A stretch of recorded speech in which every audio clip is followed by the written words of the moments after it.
کہ نیکی اور بدی برابر نہیں ہو سکتی. ادفع باللتی ہی احسن، برائی کو دور کرو اس چیز سے جو اچھائی ہو. فإذا الذی بینک وبینہ عداوۃ کأنہ ولی حمیم، تو بس تمہارے اور اس کے درمیان جو دشمنی ہوگی وہ تبدیل ہو جائے گی ایک بہترین دوستی کے اندر.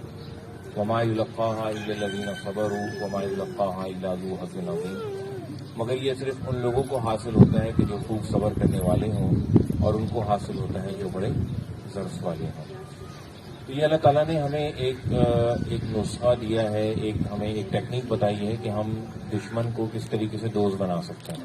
عام طور پہ ہوتا ہی ہے کہ کوئی اگر ہمارا دشمن ہو یا ہمیں ناپسند کرتا ہو تو ہم اس سے زیادہ ناپسند کرنے لگتے ہیں.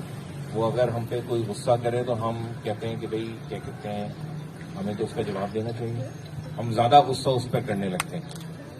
مگر قرآن کریم جو ہے، اچھا ہم یہ سمجھتے ہیں کہ ہم زیادہ غصہ کر کے یا زیادہ ناپسند اس کو کر کے یا اس کی زیادہ برائی کر کے ہم جو ہے اس برائی کو ختم کر دیں گے، ہم بدلہ لے لیں گے. جبکہ وہ ختم نہیں ہوتی اس طرح، بلکہ وہ اور بڑھتی ہے.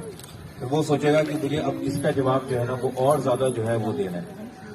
تو اللہ تعالیٰ نے ہمیں یہ ٹیکنیک سکھائی ہے کہ کوئی تمہارے ساتھ اگر کوئی برائی کرتا ہے تو تمہیں چاہیے کہ تم اس کے ساتھ جو ہے وہ اچھائی کرو، تاکہ یہ جو دشمنی ہے یہ ختم ہو. یہ ناپسندیدگی ہے، نا اتفاقی ہے، نا چاکی ہے، یہ ختم ہو.